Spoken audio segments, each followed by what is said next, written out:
All right, I'm on the phone right now with Australia's top competitive eater, the pride of Australia, James Webby. James, thank you very much for taking the time with us today. Thanks for such a great intro. I appreciate it. Well, you are, right? You're still Australia's top competitive eater, right? I am, but I just appreciate it nonetheless. Yeah. And as far as like saying your ranking in world competitive eating, where would you say you are if there is an official ranking? Yes, I'm ranked number 4 in the world. Oh, wow. Wow. Who are you behind? Do you know? Yeah, so obviously number 1 is Joey Chestnut. Oh, yeah. Number 2, Pat Bertoletti, and number 3, Jeff Esper. Our local hero here, Jeff Esper from Oxford, Massachusetts. Yes. Yeah. Your local hero, Jeff Esper. He's a legend and a very brilliant competitor. I watched him take down about 2 pounds of pulled pork, a rack of ribs, a couple of bacon wrapped sausages, cornbread, coleslaw, and mac and cheese in 8 minutes. And it just... He would do that in his sleep. Yeah. He was just like, hey, that sauce was pretty good. That's all he had to say. It's just unbelievable. But hey, look, Jeff is a man of few words, but he has an appetite of a king. Yes, he does. Absolutely. As do you, sir. I was looking at some of your accomplishments. 70 glazed donuts in 8 minutes. 51 sausages in 10 minutes. Can you specify what kind of sausages those were? Yeah, so that contest was held in Manor in Texas, and they're famous for their... It's kind of like a chorizo, but it's kind of not. It's like their signature barbecued sausage. It's kind of like they make like jalapeno cheese variations and different variations. So they're like those kind of really thick, chewy kind of gourmet style sausages. And they were honestly they were probably the biggest sausages I've ever seen in my life. On 51. That's insane. Yeah, that was a lot. Equally as impressive, 350 donut holes in 8 minutes. Is that just glazed, or are we talking a variety pack? Yeah, so it's like the original glazed donut holes. Okay. And then another question I have is the 338 pistachios in 8 minutes. Did you have to shell those? Yeah, I basically lost 2 of my thumbnails that day. For real? Yeah, like I had like half a thumbnail missing. I had like a massive blister on my thumb, the other thumb, for like 2 weeks. Oh my God. That was you know what? It sounds such like a simple contest. That was actually one of the worst, because the eating was actually not the hard part. It was actually getting the food into your mouth was the difficult part. And obviously with practice and stuff leading into it, your thumbs are just raw, you know what I mean? And you don't realize how much you use your thumbs for in everyday life until like they're throbbing in pain. Oh my God. Yeah, I know, that's insane. Well, on Sunday, you're going to be at Nan's Kitchen in Stow here in Massachusetts for what they're saying is your first ever fried chicken eating contest. Is that true? Look, it'll be my first ever fried chicken challenge in Massachusetts, that's for sure. Okay. It's going to be a fun day. Basically, they're going to get one of their local heroes to see how much fried chicken he can eat, and then I'm just going to see if I can beat him. I know you've done 224 chicken wings in 10 minutes. That was in March of this year. Yeah, that was another crazy day, but it was such a fun day. Were those just like plain wings, or did you have a specific sauce? So Miami Grill is famous for their dry rub in Miami, Florida. So they were dry rub grilled chicken wings. Wow. Okay. Well, this will be fried chicken. I have not eaten the fried chicken at Nan's, but I hear it's delicious. Is taste something that matters to you?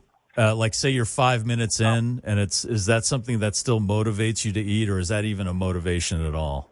Yeah, look, I think the foods that you actually enjoy, you're always going to be able to eat more of and do better at. It's kind of this fine line with what we do as a competitive eater. Obviously, we're competitive and we want to win. And obviously, the food's not always going to be great. But when it's enjoyable and you actually like the food, like you double down and you can just smash so much more food. Yeah, I'm like that with like lasagna. It's just I could probably polish off a whole pan before my brain says, okay, you got to shut it off here. Yeah, even when you can't breathe, you're still eating. Yeah, I know. It's almost like it's just a mechanical, like automatic reaction.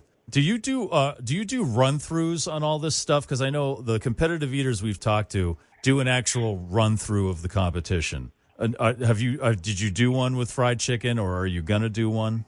I don't know. So this is not going to be a contest. This is just going to be a challenge. So for the restaurant stuff, I don't do run-throughs or practices. For a contest where you're on stage eating against the best in the world, you'd be crazy not to prepare. Right. So yeah, like for the contest the previous weekend, probably one of the biggest weekends of the year. Yeah, I was practicing like up to 2 weeks beforehand, making sure my technique is down pat, making sure I've got my capacity ready. So kind of, because it's all about rhythm, right? So like by the if it's an 8-minute contest, you want to be doing whatever it is, 3 or 4 a minute. You've got to be on track to eat consistently. But if you're too full, you can't eat like obviously your 3 or 4 a minute or whatever your rhythm's going to be.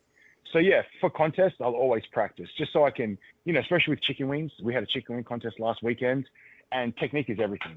If your chicken wing technique is no good, you're never going to win.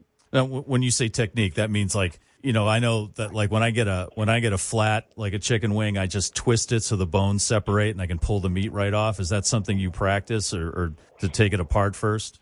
Yeah. So look, let's be honest. I have 2 chicken wing world records. So like I have a pretty good chicken wing technique. Basically, I wedge my thumb into where the bone and the meat kind of meets. Wedge my thumb in there. When I bite down on the wing, on the flat, I should say, I pull the bones out to the side. Okay. So it kind of separates in my mouth. And obviously because I'm keeping my mouth closed, I use my teeth as like kind of to pull the meat off the bone. But with a drum is a little bit different because they're much tougher to eat, right? You kind of have to bite down and twist to kind of get the meat peeled off the bone. But that's the thing is you've got to practice that because, it's easy to do like 5 or 10. But when we're talking about hundreds, it becomes quite difficult because, it's very, it's repetitive, but also like you get, like, believe it or not, in an eating contest, you get tired. It tires you out. You get puffed out, your hands are sore. So you've got to kind of find the best way to, for example, the weekend was a 12-minute contest. To eat consistently fast for 12 minutes, it's not easy, right? So you've just got to find the best way for you to get through that 12 minutes at a consistent pace. I was talking to one of the guys I work with earlier, and we were saying, because we were watching your videos, and then we see people like Jeff Esper, who we mentioned, and you're in phenomenal shape. You guys work out, and it's obviously you have to for this kind of thing. But we were talking about, remember when like eating competitions were just like a table of fat guys, and it was just like they were just chowing down as much, they were tearing apart a rotisserie chicken or whatever. But I mean, seriously, it's like you're real athletes. Because if you didn't train, what would happen to you? Can I be honest with you? It's obviously what would happen would be one aspect, but if you actually look at the top 10 of us in the world, we've all come from a sporting background. Okay. So look, in this country especially, competitive eating is a sport. We have events, we have a winner and a loser, we have prize money, we have sponsors. In this country, it's treated like a sport, right?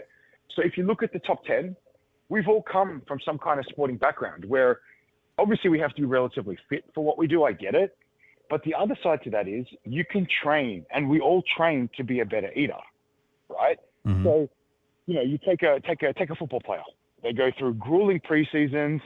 They go through, they put their body through hell on game day just to compete. It's a discipline. And I think when it comes to competitive eating, especially these days, with what people like Joey and Kobayashi were able to do to the sport, and I guess revolutionize and just change the game completely, I guess to keep up and to reinvent ourselves, we've all kind of just carried over like our discipline from sport to now it's just eating. Because let's be honest, man, like a football player trains football to be a better football player. We literally train food to be a better eater. Yeah, and so I think we've all just come from that background where it's like discipline and pushing the limits and wanting to be better. And then obviously being fit is a byproduct of that, right? Because you cannot be competitive. I mean this very respectfully, but if you're a bigger fella, it's very hard to be competitive if you're puffed out and, not being able to perform, right? Right. So we've all just kind of, if you speak to a lot of competitive eaters, we've all kind of fallen into this sport and realized, hey, it's a sport. We can manipulate the body to be better at this sport, just like football, just like weightlifting. You go to the gym, you lift more weights to get bigger muscles or you get stronger. I guess the bottom line is we're eating more food to eat more food. You mentioned Joey Chestnut and Kobayashi. I would imagine you watched their competition on Labor Day. And Joey Chestnut, just an amazing amazing competitor at 83 dogs. I mean, what are your thoughts on that? I mean, how is that attainable? Is someone going to be able to beat him? I don't think anyone will beat Joey. That's my personal opinion. I think what Joey's been able to do, he's changed the game in a lot of different ways. And when you talk about generational talent, that's Joey Chestnut. I mean, if you just look at him as a human being, he is a huge human, right? Yeah. So his torso is the size of my whole upper body.